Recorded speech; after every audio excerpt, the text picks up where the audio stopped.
Boris Johnson hates to say sorry, so that was, by his own standards, quite an apology. As part of this apology, or this kind of clawback operation that he's got underway, it's saying sorry, I got it wrong, and also bringing in these, what do we call it, by the way? Is it Operation Save Big Dog or Operation Red Meat?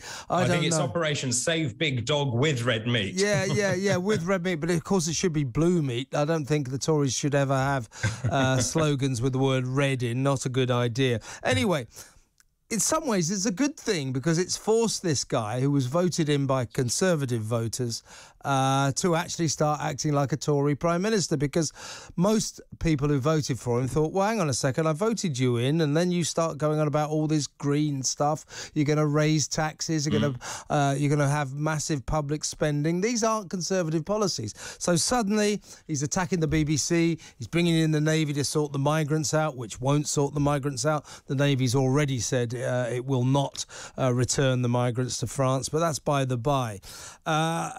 So he is getting forced into all these Tory, these kind of ostensible Tory policies. And I think the big thing that he was forced to do, hasn't quite done it yet, but it is going to happen, he's going to abandon the Plan B restrictions that were brought in, if I may say so, as a pathetic overreaction to Omicron, when you, me and everybody else in this country knew Omicron was a mild variant, and yet he brought in vaccine passports. Why, David, and I ask you this as a politician and a medical man, why the hell, how can he justify ever imposing vaccine passports on England when after 2 months we knew they hadn't worked in Scotland and Wales?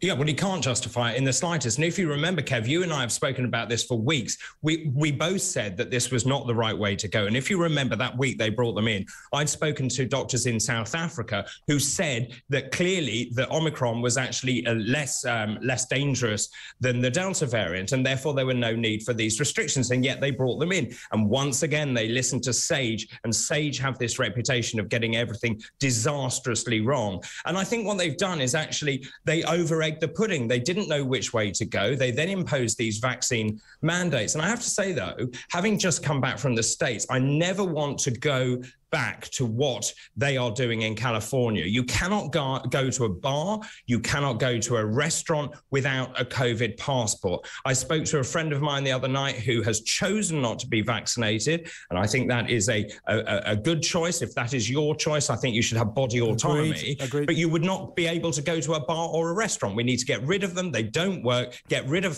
face masks as well, and get rid of social distancing. And it's time to move this country on, because we are now living with endemic COVID. And thank God for those Tory backbench rebels, 130 of them, who warned him about not cancelling Christmas. They also warned him, and there was much written about this in the Sunday newspapers at the weekend. Telegraph had a massive double-page Broad Street spread on the disaster of lockdowns. So these policies that he's been stuck to and forced into by Sage will be the subject of a major inquiry. And many doctors in these articles that I was reading at the weekend saying, should public health policy be dictated by Sage models ever again? And they all said absolutely not. It was a disaster to do so. So if we've learned anything, Sage models, epidemiological models, are not the way to dictate and to come about and form public health policy, are they? No, they were predicated on a number of variables, and they got all the variables wrong. I think one of the things that strikes me the most of the way the public behaved is I don't think the government really believed the public would be so compliant in terms of working from home and social distancing and wearing masks. And they over-exceeded what I think the government and Sage actually predicted they would do. And therefore, they changed the trajectory of that curve enormously. So that is why Sage were wildly wrong. And of course, their job is to give you the the worst case predictions. But that is no way to run a society or a health service. And I think you have to remember the people that have suffered as a result, those people not only who've lost their businesses, who got no help, those 1 million small businesses that got no help from government, and those people whose mental health has been torn to pieces as a result of this government's policy. And they were aided and abetted by the official opposition. And I don't think people should forget that when it comes to the ballot box. Absolutely. And I'll tell you what else they won't forget if Boris is still at the helm. They will not forget Partygate. You know, it's a ridiculous and ludicrous predicament for a Prime Minister to be in. An absolutely absurd reason for a Prime Minister to be clinging on by his fingernails because of, you know, a bunch of parties. I mean, this man's judgment. Why did he not know that people getting together for parties in Downing Street would be a bad look for the rest of the country while we're all locked down and not even allowed to be with our relatives as they died in hospital? Well, I think you lead by example, and I think the fundamental nub of this is Boris Johnson is not a leader. He's a charismatic buffoon. He is not a leader. He should not be Prime Minister. I think people really warmed to the fact he was jovial and he was like the guy you want living next door. But now the truth is out. He's not someone that you want to take the country forward. And Rod Little wrote a good piece in The Spectator, characteristically hitting the nail on the head. He said the point about Boris has always been there is only one point to him. His kind of mysterious popularity. He's just popular. People like him. They always liked him. That's why he always won elections. In the past, I would say 2 months, his popularity has disintegrated. He doesn't have any popularity anymore. Boris without popularity is Boris without a point.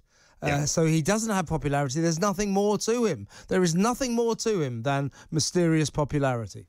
Well, I mean, his poll ratings are now in negative figures, aren't they? I came back to see just how they've been decimated over the last couple of weeks. And I think really, as that happens, as you rightly say, I think it's a bit like the Emperor's New Clothes. People have realised that actually there is no substance. There is nothing to him apart from the jovial nature and the fact that he uses long words. He's not a leader. He's not fit for office and he needs to resign.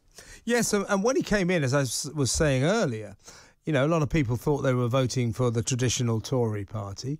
This guy gets voted in, completely ignores the wants and the desires and the wishes of traditional true blue voters and just says, right, here comes my green industrial revolution. Here comes my higher taxes. Here comes wind turbines, solar panels. Well, exactly. Whoever voted for net zero? Exactly. This was Theresa May's idea. Yeah. And of course, he's just carried it on. And at what cost? People are plunged into energy poverty. You're going to see the fact that people are really going to struggle as those energy price caps come off. And I think they're so out of touch in Number 10 with what is really going on in the country, and they're going to get a very bloody nose. I mean, what's your genuine thought? Do you think he, as you said earlier, some Westminster sages are suggesting that he could be gone within a week? But others say that the Tories will try and keep him on because there's some very tough months to come, and you might as well keep this lamb for the slaughter and then bring in the new guy 6 months down the road after the cost of living hell has been sort of assimilated and we're in smoother waters. But if Cummings succeeds in his mission to prove that he allegedly lied to Parliament, he's going to be gone sooner rather than later, isn't he? Well, I think the test is this weekend, isn't it? If he survives these Sunday papers, then I think he could limp on. I think there'll be a raft of these policies to try and deflect attention away from him. But the question is, what has Cummings got up his sleeve for this Sunday? And I imagine there's more revelations to come. I imagine there are more parties that we don't know about. There's probably far more that we don't know about, and all will be revealed this weekend. If he survives that, he could limp on. Yeah, I said earlier that Dominic Cummings is administering to the Prime Minister death by 1,000 cuts. He's actually administering to the Prime Minister death by 1,000 parties. I mean, it is just... I mean, people keep calling Talk Radio and saying, this is nonsense. Why is everyone getting so worked up about parties? It's so silly. And they're absolutely right. But little acorns can topple mighty oaks, if you see what I mean. And that's what we're talking about here, isn't it? It is, and I think actually if you look, Rishi Sunak has actually been very clever in not endorsing the Prime Minister. You've seen various cabinet ministers disappearing and not giving a ringing endorsement to the Prime Minister. They're all watching to see what this report shows. They're all marking their territory, aren't they? So clearly you've got Liz Truss, who is a front runner. You've got Rishi Sunak, who's a front runner. Neither of them want to put a foot wrong. And I think they're just waiting to see how the public react over the next few days, and then they'll make their move. And I think what it shows to me is politics is a very nasty business, and who would be in it? You.